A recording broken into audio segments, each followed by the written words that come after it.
Srinivasa Ramanujan was born into a poor family, but managed to move from his small hometown to England to study mathematics. As a man of ideas, he risked everything. In his hometown, people survived through unity. Everyone helped each other, and the caste system played a key role in their lives. However, when Ramanujan set off for England, he severed those family ties, which led his relatives to turn their backs on him. He was alone in England, and fate immediately tested him with hunger, poverty, rejection, and helplessness. Yet, ultimately, he would achieve the heights of fame and become one of the most enigmatic scientists in history. His formulas and theories remain subjects of debate to this day. The scientific community, which initially dismissed his formulas with disdain, came to envy his abilities and talent. He began to tease the public and his colleagues, who were baffled by how he had arrived at his formulas. Ramanujan said that these formulas came to him during meditation, when he was blessed by the goddess Namagiri Thayer herself. To the European audience of that era, such Eastern rituals and mysticism seemed incomprehensible and otherworldly. Ramanujan's image became shrouded in legend and myth, much like Nikola Tesla's did. People didn't know from where he drew his knowledge. Over time, many began to believe it had mystical origins. Where does the truth lie, and where does fiction begin? Did an Indian goddess truly choose Srinivasa Ramanujan to reveal humanity's hidden knowledge about the laws of the universe? What was written in Ramanujan's personal diary, discovered 60 years after his death? Why do the formulas in this diary cause such an uproar in the scientific world? The future mathematics genius was born on December 22, 1887, in the small town of Erode in southern India. From an early age, fate dealt him harsh blows. When he was 1 year old, he contracted smallpox, which was then rampant in India, and claimed the lives of hundreds of thousands of people. 2 of his younger brothers didn't survive their first year, which left a profound mark of sorrow and grief on the family. At the age of 5, Ramanujan moved with his mother to her parents' house near Madras, now Chennai. There, he attended school for the first time, though, due to his restless nature and willfulness, he often skipped classes. Soon the family moved again, and Ramanujan enrolled at another school. It was during this period that his talents began to reveal themselves. In primary school, the boy stood out as an exceptional, even brilliant student. Shortly before his 10th birthday, he took entrance exams and achieved the best results in the district. He then entered secondary school, where he encountered formal mathematics for the first time. One day, young Ramanujan asked his teacher a question that might have seemed simple, but it was profoundly philosophical in nature. What is the result if 0 is divided by 0? The teacher replied, "That is an indeterminate quantity." However, this answer didn't satisfy Ramanujan. He began to ponder why one could not say that 0 divided by 0 equals infinity. After all, when one is dividing a number by smaller and smaller values, the result approaches infinity. At this school, Ramanujan began to study mathematics independently. His first work was devoted to summing arithmetic and geometric series. Later, he came across a book on advanced trigonometry, which he mastered by the age of 13, independently deriving complex theorems. At the age of 14, he received honorary certificates and academic awards, which he continued to earn throughout his schooling. He completed math exams in half the allotted time. Soon, Ramanujan was introduced to cubic equations and developed his own method for solving quartic equations. A year later, he attempted to solve a quintic equation, unaware that it could not be solved using radicals. At the age of 16, Ramanujan came across a book by George Shoebridge Carr titled a synopsis of elementary results in pure and applied mathematics. The book contained over 6,000 mathematical statements. For the young man, it was a true revelation. He immersed himself in every formula, striving for a more precise and thorough understanding of each concept. By the age of 17, Ramanujan had become deeply engrossed in his research. He independently discovered Bernoulli numbers, unaware of their existing presence in mathematical science.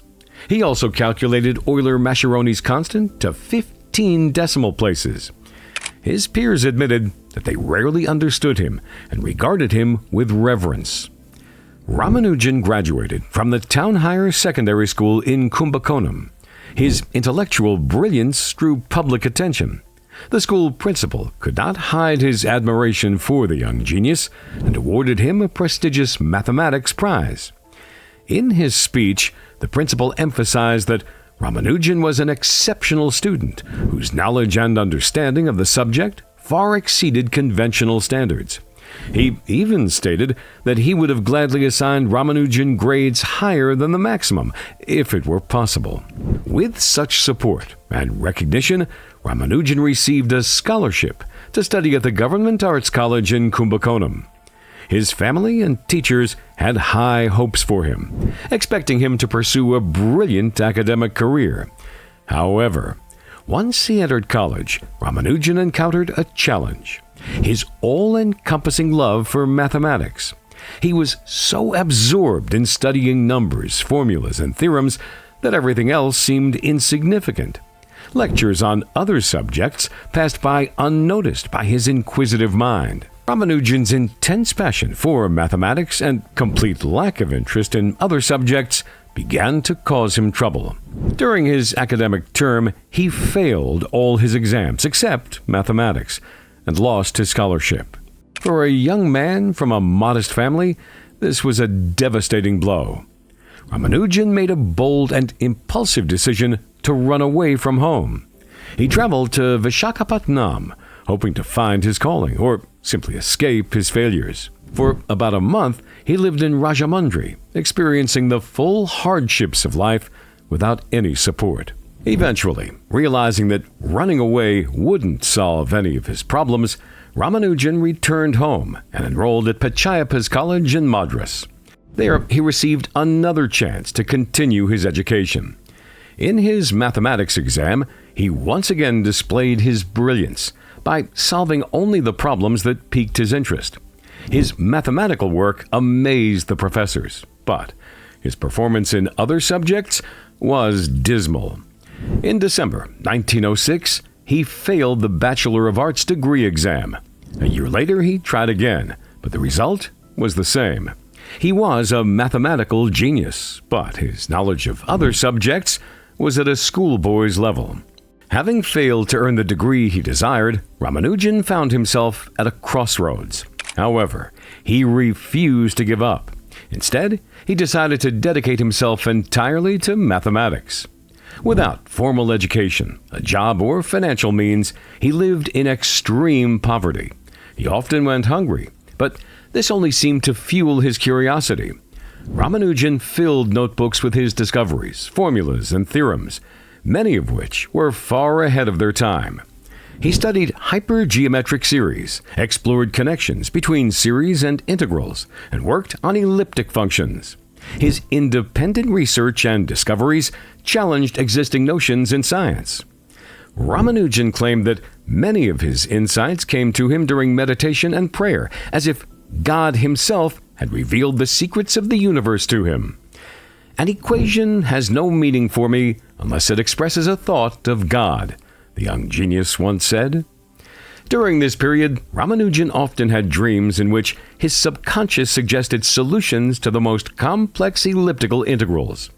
He recalled these solutions and wrote them down upon waking. While I was sleeping, something unusual happened to me. It was as if a red screen formed by flowing blood appeared before me. I watched it intently. Suddenly, a hand appeared on the screen and began to write. I was all ears. This hand wrote several elliptical integrals. They stayed in my mind. As soon as I woke up, I wrote them down," he said. These formulas and theorems were so advanced and unique that it took scientists decades to fully understand and appreciate them. At the age of 21, Ramanujan married Janaki Ammal, a young girl whom his mother had chosen for him a year earlier. At the time of the wedding, Janaki was only 10 years old. By modern standards, this seems strange, but in the cultural context of early 20th century India, such marriages were common. Janaki's role was primarily to manage the household. Consumed by his work, Ramanujan spent hours and sometimes days absorbed in his research. This left little time for personal interaction. Despite this, Janaki quickly adapted to her new life. She supported her husband, even though their relationship was far from a romantic ideal. The young couple lived in extreme poverty, bordering on destitution, but this didn't stop them from finding common ground and overcoming challenges together. Despite his exceptional abilities, finding stable work proved difficult. Ramanujan lived with a friend in Madras and visited numerous institutions in search of a clerk position. To make ends meet, he gave private lessons to students of the Presidency College. In addition, illness plagued the young scholar. Shortly after his marriage, he developed hydrocele, a condition that a simple surgical procedure could resolve. Following successful treatment, Ramanujan resumed his efforts to secure employment and support his family. Amid his illness, Ramanujan had entrusted his precious notebooks to a friend, asking him to pass them on to Professor Singadavalu Mudalayar or the British mathematician Edward B. Ross should anything happen to him. Fortunately, Ramanujan was able to retrieve his notes. Deciding to broaden his horizons, Ramanujan set off for Vilupuram, a town under French control. There, he hoped to find support for his research. May 1913 marked a turning point in his life. Ramanujan was appointed a research fellow at the University of Madras. With a modest stipend, he could now devote himself entirely to mathematics. Friends and mentors recognized him as a genius, even if they didn't understand many of his formulas. They supported him in every way and sought to present his work to the British scientific community. Soon, their efforts bore fruit. The initial attempts were met with a lukewarm response. Professor M.J.M. Hill of University College London remarked that while Ramanujan's work contained errors, it also revealed undeniable talent and intuition. Hill believed that Ramanujan lacked the formal education necessary to gain acceptance in England's academic circles. Undeterred, Ramanujan wrote letters to leading mathematicians at Cambridge University. The first two professors, G.F. Baker and E.W. Hobson, returned his work without comment. Ramanujan then reached out to G.H. Hardy, a renowned mathematician whose works, such as Orders of Infinity, were familiar to him. Having received 9 pages of dense mathematical formulas from an unknown Indian mathematician, Hardy initially approached the work with skepticism. Some of the formulas seemed familiar to him, but others were so original and profound that he could hardly believe what he was seeing. One theorem in particular struck him with its novelty and complexity. Impressed, Hardy decided to support the young scholar. He recognized he was dealing with a unique talent capable of making a significant contribution to mathematics. Hardy and his colleague, John Edenson Littlewood, began to study Ramanujan's work and soon invited him to Cambridge. Having received this once-in-a-lifetime opportunity, Ramanujan faced a serious dilemma. For Orthodox Hindus, traveling abroad was strictly forbidden, due to the belief that crossing the Kalapani, or black waters, defiled the soul. Those who violated this prohibition risked losing their caste and social status and facing ostracism.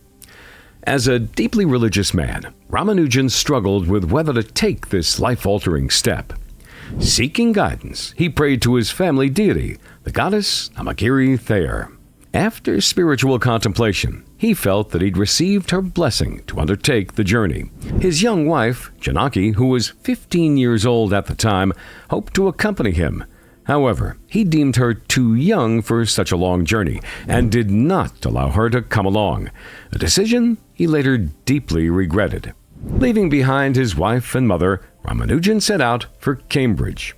While immersing himself in research, he experienced both the brightest and darkest years of his life. When Ramanujan arrived in Cambridge, he was met with warm hospitality. Quickly integrating into university society, he discussed not only mathematics, but also politics and philosophy in impeccable English. However, this harmony did not last long. Some members of the university community struggled to accept the presence of someone from India among them. His intellect surpassed that of many students, which provoked envy and misunderstanding. Ramanujan rarely took notes during lectures. When a professor asked him to write a formula on the board, Ramanujan unhesitatingly continued it, astonishing and puzzling the instructor. Additionally, Ramanujan felt alone and isolated in the foreign culture. Traditional taboos tormented him. He hesitated to eat outside his home because he was a strict vegetarian and adhered to puritanical Hindu standards. 2 months after his arrival in England, the First World War began. Students were called to the army, and the country lost some of its finest mathematicians on the front lines. Ramanujan was exempt from the draft, which prompted resentment from some of his peers. This sometimes escalated to personal insults and even physical attacks. However, Ramanujan continued working with Professor Godfrey Hardy, the only person who fully believed in him. The greatest burden for Ramanujan was being forced to study traditional subjects. He was eager to publish all his ideas, often without proofs, presenting them merely as the result of his inner revelations. However, academic standards demanded rigorous proofs. Without them, publishing such work was impossible. Therefore, Ramanujan forced himself to attend lectures and try to adapt to the unfamiliar requirements. Hardy believed that Ramanujan was happy to be in the academic environment of Cambridge, learning from great professors and interacting with outstanding students. He did not realize that Srinivasa endured many challenges and misunderstandings just to have his mathematical discoveries recognized and published. Ramanujan spent approximately 5 years in Cambridge. During that time, he made an indelible mark on the world of mathematics, publishing 21 mathematical papers, 5 of which he co-authored with Godfrey Hardy. He delved into complex fields such as hypergeometric series, asymptotic formulas, and number theory. The originality of his discoveries amazed his contemporaries. Many of his formulas and theorems continue to inspire admiration among scientists worldwide. For instance, one of his works found an unexpected application decades later in the study of black holes, thus opening new horizons in understanding the universe. Although Ramanujan was not an official student, he received a Bachelor of Science degree, which essentially was equivalent to a doctorate, for his work on highly composite numbers. Soon after, he became one of the youngest fellows of the Royal Society and the first Indian to receive this honor. That same year, he was elected a Fellow of Trinity College, Cambridge. However, his successes did not come without sacrifices. As noted earlier, Ramanujan was a vegetarian, and so he faced difficulties with his diet. Often, he went hungry. Additionally, mental strain and constant intellectual activity took a toll on his health, leading to frequent illnesses. He contracted tuberculosis and later smallpox.